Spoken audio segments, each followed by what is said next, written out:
Okay, we're here with the Scarlet Judge, a Batman of sorts, in Vardenfell, Vigilante. Let's go talk to a prisoner and see if he's onto something.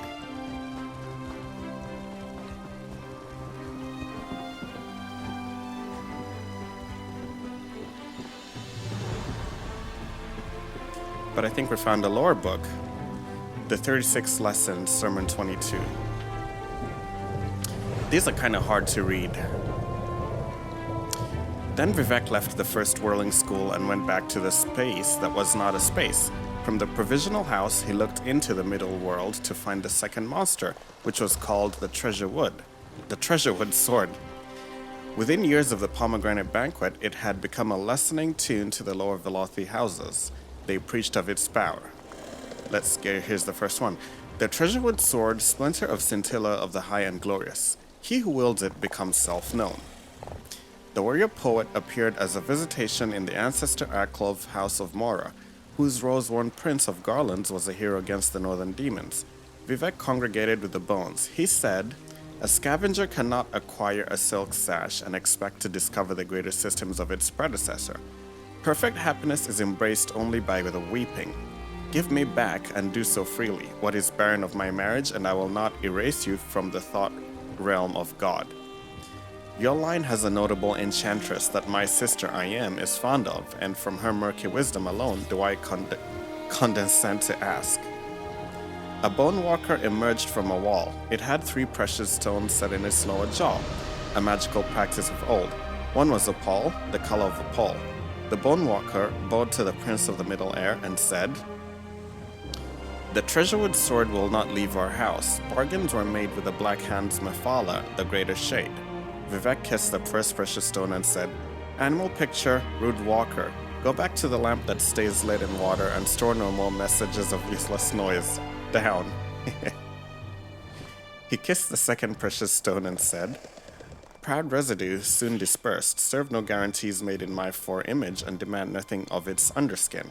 I am master evermore. Down." He kissed the opal and said, "Down I take thee," and then Vivek withdrew into the hidden places and found the darkest mothers of Morag Tong, taking them all to wife and filling them with undusted loyalty that tasted of some assault. They became as black queens, screaming live, with 100 murderous sons and 1,000 murderous arms and 100,000 murderous hands. One vast moving event of thrusting, kill, laughter in alleys, palaces, worship cities, and sacred halls. Their movements among the holdings of Rethaim were as rippled endings, heaving between times with all fates leading to swallowed knives, murder as moaning, God's holy rape erasure of wet death. The king of assassins presented to Vivek the Treasurewood sword. "My lord," the king of assassins said, "the prince of House Moore is now fond of you as well. I placed him in the corner of Dagon. His eyes I set into a fire prayer for the wicked. His mouth I stuffed with birds." The ending of the words is CV. Okay. Did any of you understand what I just read to you right there?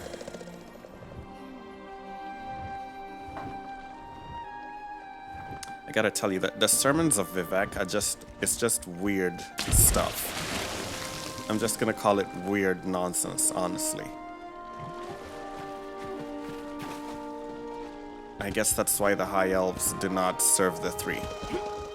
His sermons make absolutely no sense to me. So we need to talk to a prisoner in here. Isn't the best defense always a good attack?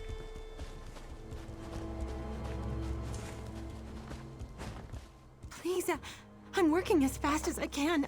I can't work if you hurt me. Can you tell me what's going on here? Isn't it obvious? We're being worked to death. I won't say more while Overseer Torvain is watching. I can't say more. If you want answers, you'll have to deal with him first. My pleasure. Where's the Overseer? You think you can defy me? Boom!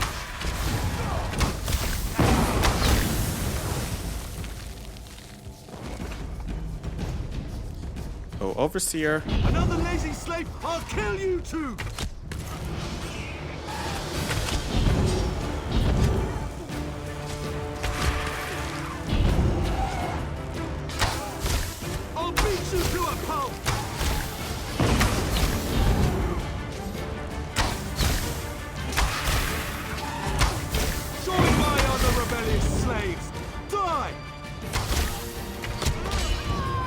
got you there.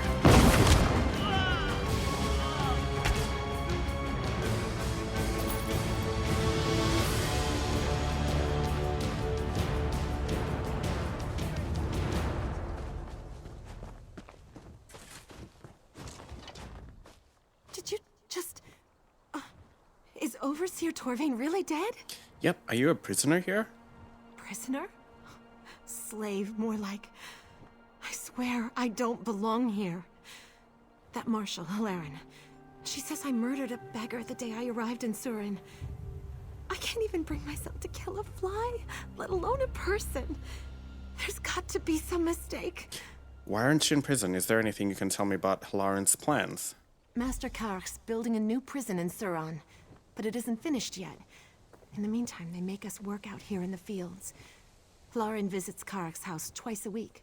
Maybe you can find something there. You have to get me out of here. I'll check Clark's house and bring your testimony to someone who can help.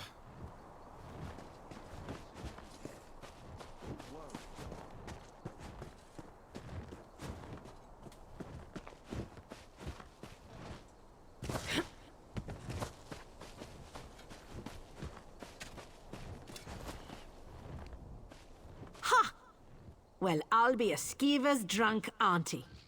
Did you really cut down Overseer Torvain?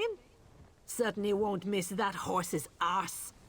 I'm looking for people who were falsely arrested, were you? Falsely? Guess that's a matter of perspective. I punched a dark elf. But I promise you, that wormy little snowback had it coming. I'd punch him again if I got the opportunity. So you were sentenced to hard labor for punching somebody? Well, maybe that someone was Master Arano. And maybe the punch broke his jaw in 3 places. But that's what he gets for asking me to service his gods. Hlaalu told me I can shorten my sentence by working here. You telling me different? Marshal Hlaalu may be lying to you. Sure as blood. I knew that elf was skeeving me out. Oh, when I get my hands on her... Yeah, we'll talk to somebody about your testimony. Hang tight.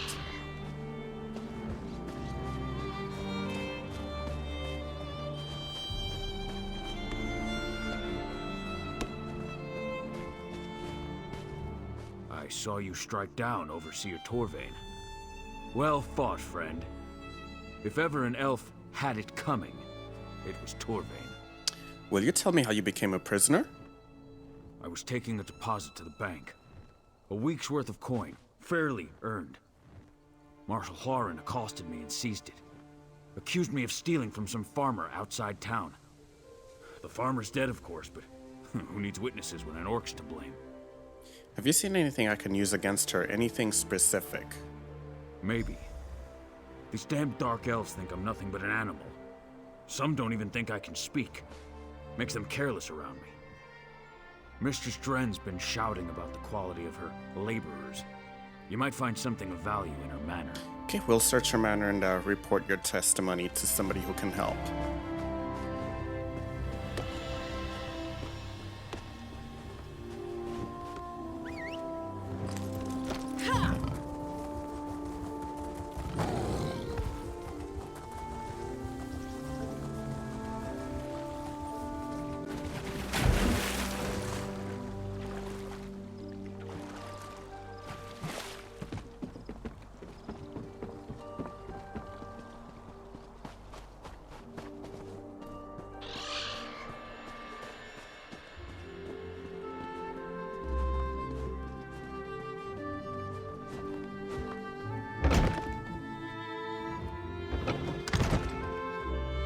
Are we trespassing? Apparently not. Investigator Vale in Vardenfell. I didn't come all the way to Vardenfell just to see the sights, Counselor, Investigator Vale said as she examined the bust of Al-Malaxia that sat atop Counselor Vauban's desk. Although I must say I find your land and your people to be quite enticing. Then why are you here, Vale? Counselor Vauban demanded, his tone indicating that he was out of patience with a woman from High Rock. Because I asked her to come, Father, said Volnir, the Counselor's daughter, as she strode into the chamber. I care about what happened to Master Ald'ruhn, even if House Hlaalu would rather pretend that he never existed. Vauban collapsed heavily into his chair, suddenly exhausted by the weight of his responsibilities. "We've been over this 100 times, Valnir," Vauban sighed. "Master Ald'ruhn died. It happens. Not every death hides a conspiracy or a murder." Investigator Vale gave Valnir a dazzling smile before turning back to address her father. "I'll be the judge of that, my dear counselor," she said with evident excitement. "After all, it's what I do." Vale and Valnir walked side by side beneath the massive mushrooms that towered behind Master Ald'ruhn's alchemy shop. The old alchemist had been Valnir's beloved mentor since she was a young girl, instructing her in the alchemical arts as well as encouraging other academic pursuits. There was a garden toward the back of the area displaying a harvest of plants and flowers flavored by alchemists. An easel was set up nearby, holding a canvas that showed the alchemist sitting beside his beloved garden. The painting was not quite finished. Ald'ruhn always told me I could be anything I wanted to be, Valnir mused. I didn't have to become a merchant or a trader if my father's life didn't appeal to me. He encouraged me to dream. "Sounds like he was a wonderful person," Vale said, cheerfully as she marveled at the next sound that wandered over to investigate the strange visitor. "And what is your dream, dear Valnir, if you don't mind me asking?" Valnir blushed, hesitated, and stepped over to the unfinished painting. She said, "I want to be a painter. I love to draw, and Ald'ruhn helped me develop my talent. Landscapes, portraits, still lifes, I've created quite a body of work, and he said that each new painting was better than the last. I was in the middle of this one when I missed that old alchemist a lot." Vale bent down to examine the ground beneath one of the tree-like mushrooms. "And this is where you found the alchemist?" she asked. Valnir shivered and clutched her arms tightly. "Yes, I came by to visit. When I couldn't find Ald'ruhn inside his shop, I assumed he had come out here to read or tend to his garden. Instead, I found him lying there, face up and eyes open. I'll never forget the sight of him." The investigator stood up and scanned the rest of the backyard. "You said nothing was missing?" According to your painting, one of the flowers has disappeared." Valnir looked at the unfinished painting and saw the vibrant and exotic bloom rising from the patch beside the image of her mentor. Then she examined the garden and let out a squeak of surprise. "You're right. I can't believe I didn't notice that before. It's gone." "And if your depiction is accurate, the missing plant is a rare crimson dragonthorn," Vale said. "A much sought-after plant when it comes to alchemy. And this discoloration on the stem of the mushroom, that indicates that the surface of the fungus interacted with a garlic snail and produced a plume noxious gas, quite toxic as I understand it." "A garlic snail in Ald'ruhn's garden?" "He was too good a gardener to allow such a pest to take root among his mushrooms," Valnir said. "Then murder it is, my dear," Vale said. "Tell me, did Ald'ruhn have any rivals among the local alchemists?" Investigator Vale entered Dirani's flower shop and walked confidently toward the older dark elf who was busy working on a floral arrangement that included flora and fungi. Following behind Vale were Valnir and the house Hlaalu soldier. Vale paused to sniff at the arrangement in progress before she stepped over to a large pot containing freshly turned soil. Sticking out of the soil was a crimson dragon thorn. "Well, that's an extremely rare flower," Vale said, bending over to examine the plant more closely. "And look, it has the same yellow dots on the petals, just like in your painting, dear Valnir." Dirani looked from Vale to the soldier and back again, clearly nervous and sweating uncomfortably. What are you implying?" she eventually managed to stammer. "I never imply," Vale said, placing her hand on a glass case sitting on the counter. The case contained a small colony of garlic snails. Vale tapped the side with one long, slender finger. "I'll say the words plainly. You murdered Master Ald'ruhn so you could acquire his prized crimson dragonthorn." That's preposterous," Dirani protested. Then she turned and ran out through the back of the flower shop. The Hlaalu soldier followed quickly after her. "She's gonna get away," said Valnir, disappointment evident in her sad voice. "Nonsense, my dear," Vale said. "Your soldier seems more than capable of apprehending an old woman." "Now what do you say? I'd love it if you'd paint my portrait. Tell me, how do you feel about nudes?" What? Okay, that caught me off guard. What's this? Truth in Sequence Volume 6, taken from the sermons of Daldry's Morrowind, 4th, Tourbillon, and the Mainspring by everyone. By the word I wind the gears. "Behold, the clockwork city, the throne aligned, the omni-axle, the brass-throat herald of joyful destruction, the oil-slick tower of seamless assembly. Rejoice, rejoice. Listen, child of the tribunal. Do you not hear the whir of the gears, the hiss of the pistons? It is the voice of sows the sail, calling you to the Nern ensuing. To the Tamriel final, Arnavar's sea, cast down your worldly maths. Loosen the chains of your selfish pursuits. Shall I describe it to you? Shall I guide your eyes to the future of Nern? Hear the words in the sequence, dark child. Close your eyes and awaken. Gaze up to behold crystal sky, girded by and bounded by sex bright hands. Look down to behold the black stone of his will, and his imagination made clay.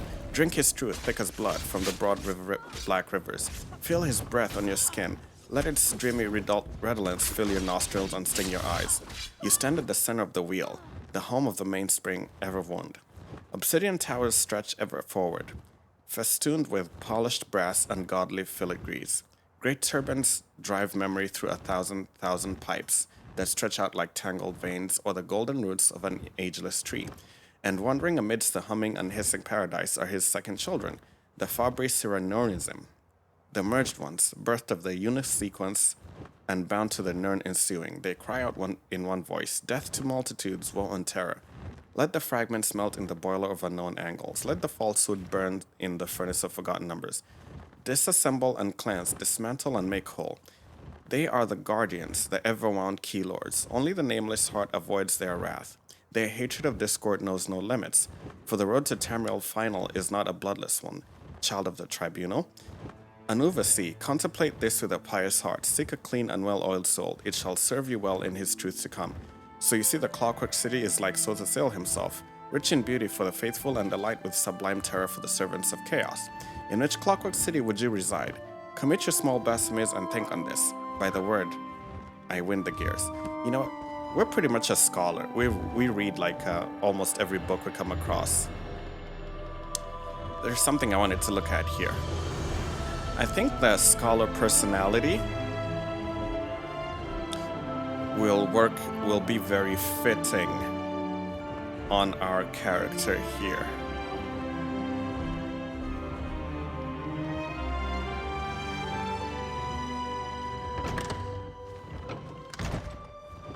Yeah, we're just take a look at this. If you preview it, this is what the scholar personality does.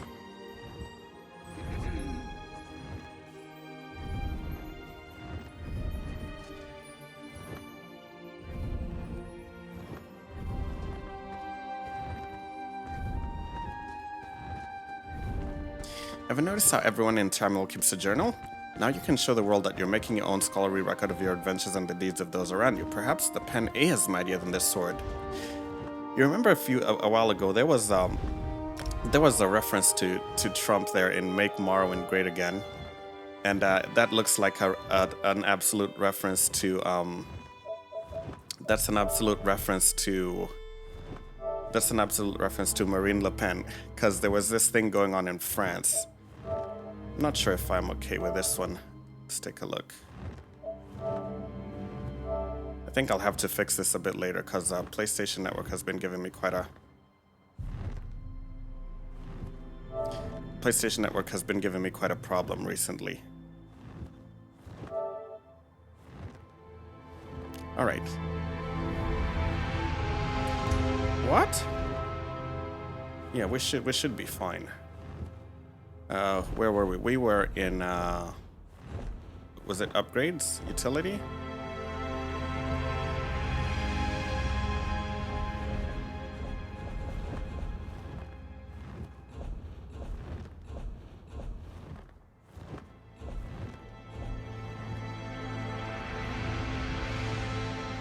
Yes, so you can take a look here. You have the appearance change token, name and race change, name change, race change. There is nothing about changing class, and I'm just not going to start from the beginning. Where was that up? Where was that? The scholar personality.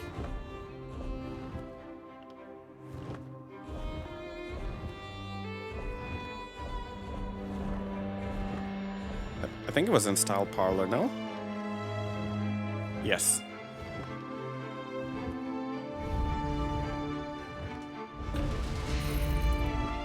So, that's been added to our collection. So how about we go here and enable it? I mean, if you're to find a scholar anywhere, it's definitely us. We're always reading books. Mean old Torchbug. Mean old Torchbug lived near the Kwama mine. He loved to taunt and tease the Kwama workers, but especially enjoyed getting brave Leto Scrib into trouble.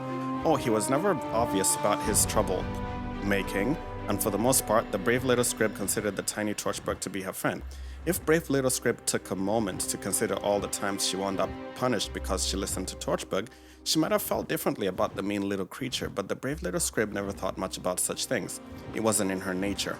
One day, after she grew bored watching the Quarmer workers busily moving the Quarmer eggs from one section of the hatchery to another, brave little Scrib ventured out of the mine. It was a beautiful day, sunny and warm, with a gentle breeze blowing through the mushroom forest. Quarmer warriors stood guard at the entrance and asked her where she was going. "I'm going out to play," she answered, which she thought was totally obvious to anyone other than a serious warrior. As brave little Scrib entered the mushroom forest, she saw a glowing light hovering above the trail ahead. It was her friend, mean old Torchbug, though she never called the tiny insect such horrible name. "Hello, tiny Torchbug," Scrib called out. "And greetings to you, little Scrib," Torchbug sang, his voice like a crackling like a fire. "What brings you out of the mine on this beautiful day?" "I've come to play," brave little Scrib said cheerfully. "The mine is dreadfully dull as the workers are constantly busy, and all the warriors want to do is fight and fight and fight. I'm looking for an adventure." "An adventure?" Torchbug asked gleefully. "I know just the thing to fill your day with excitement and provide me with an amusement to brighten up my afternoon." Remembering the other suggestions Torchbug shared with her during the time they'd known each other, Scrib asked suspiciously, "What do you have in mind?" "There's a mage tower nearby in one of the tall mushrooms. The mage that lives there is always looking for a brave little Scrib to play games with. She knows the most interesting games." "What kind of games?" Scrib asked, suddenly excited despite her suspicions. "Oh, the best kind, I assure you." "Then lead the way, tiny Torchbug," Scrib said, and she followed the glowing insect deeper into the shadows cast by the looming mushroom spires. As brave little Scrib followed Torchbug toward the mushroom tower, she noticed a pile of empty jars heaped haphazardly near the tower's base. She stopped to inspect the jars, sniffing at the sticky sweet residue that clung to the discarded vessels. "Is something wrong, little Scrib?" Torchbug asked, fitting back to hover the piled jars. "There is something familiar about this smell," brave little Scrib said, "but I can't quite place it." "That's just the remains of the jelly the mage likes to spread on toasted bread. In fact, that's one of the games she loves to play when brave little Scribs come to call." Now, brave little Scrib isn't the most clever Kwama in the mine, but she has her moments. This is one of them. "You want to watch the mage turn me into Scrib jelly, don't you, you mean old Torchbug?" "Of course," Torchbug sung, "so I want to see how the jelly gets made." "I think we'll save that for another day, Torchbug," brave little Scrib said. "If you insist, little Scrib," Torchbug sang. "Have a good day." And brave little Scrib raced back to the Kwama mine, leaving Torchbug in the shadows with the empty jars. That was one adventure she was glad to miss. Okay, let's move on and try to find...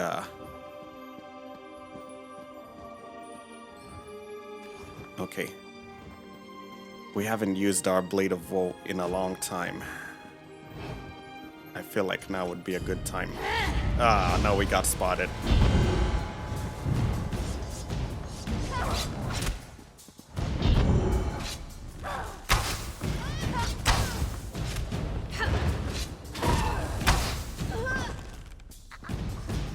I would have seriously loved to use the Blade of Woe on her.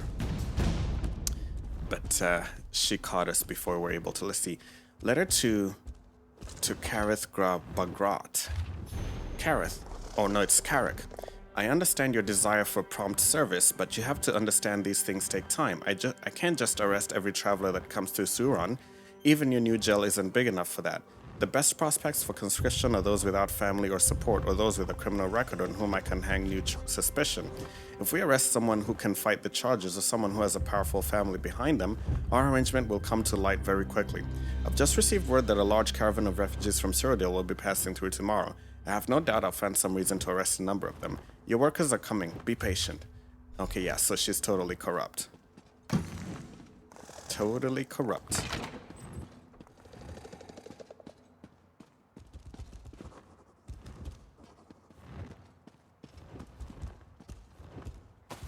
We'll take some of her seasoning, her apples. We'll take that. We'll take that as well.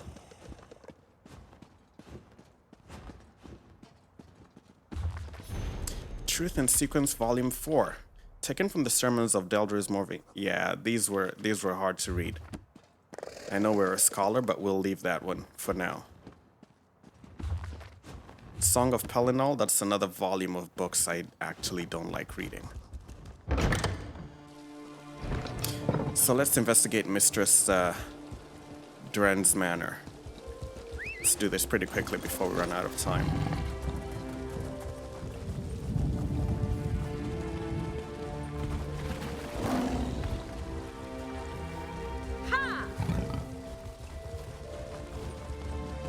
There's a few other personalities that I liked. I thought about the Duchess personality, but it's too girly for my tastes. I know we're playing as a female high elf, the irony, but the Duchess was just too girly for me. I couldn't stomach it. For those of you who haven't seen the Duchess, it would have to be here. Let me show you what the Duchess does. This is the Duchess. Okay, that's idle. Looks pretty narcissistic, don't you think? That's the flirt. That's preening. Always looking in the mirror. Idle. Another idle. Just look at how she walks. And then the jog. That jog I cannot stand. Look at that. So we'll just stick with the scholar.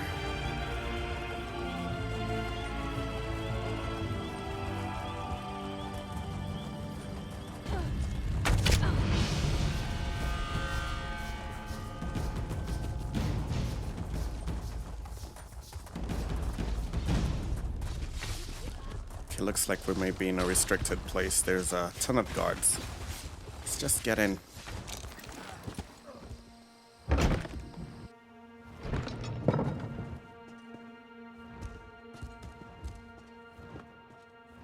Surely there have to be some guards in here somewhere. We have plenty of apples. I don't need those. We'll take the seasoning. We'll take the melon.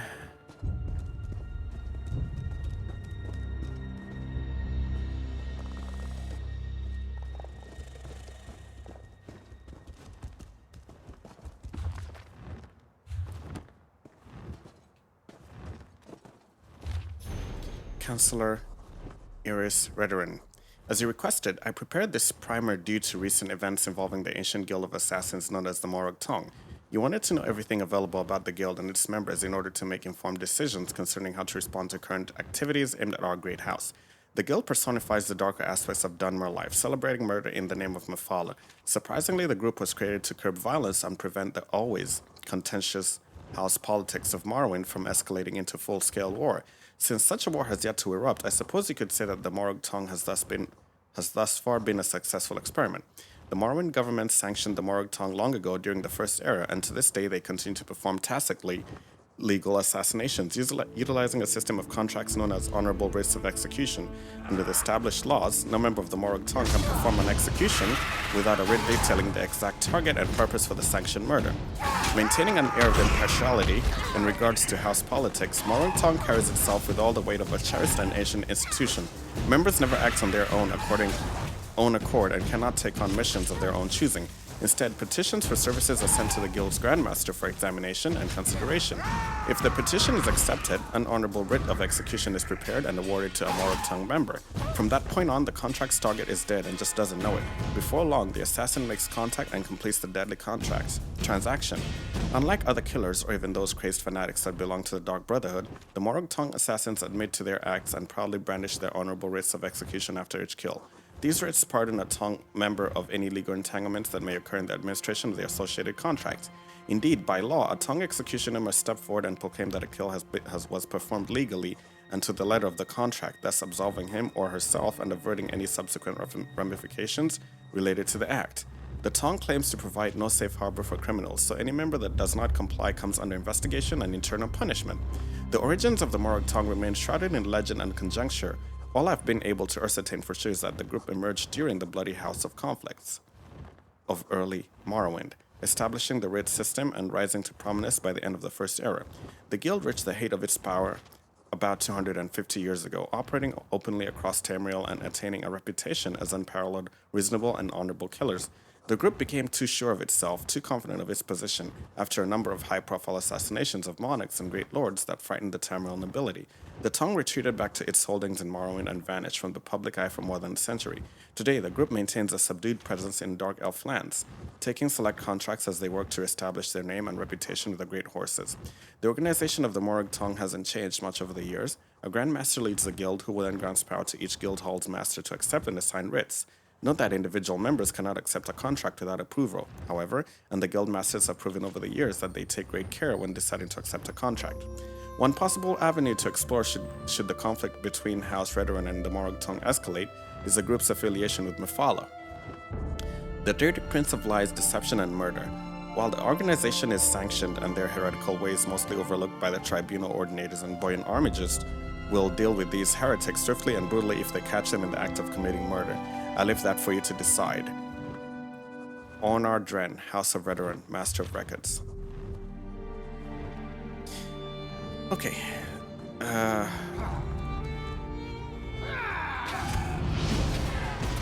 We need to investigate the manor. Why is this?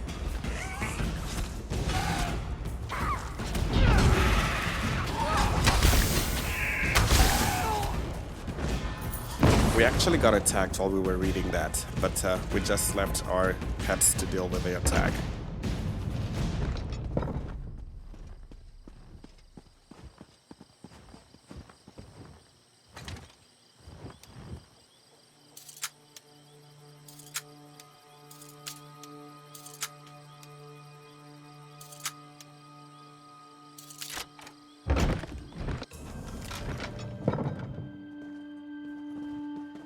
Okay, I think up here is where we go.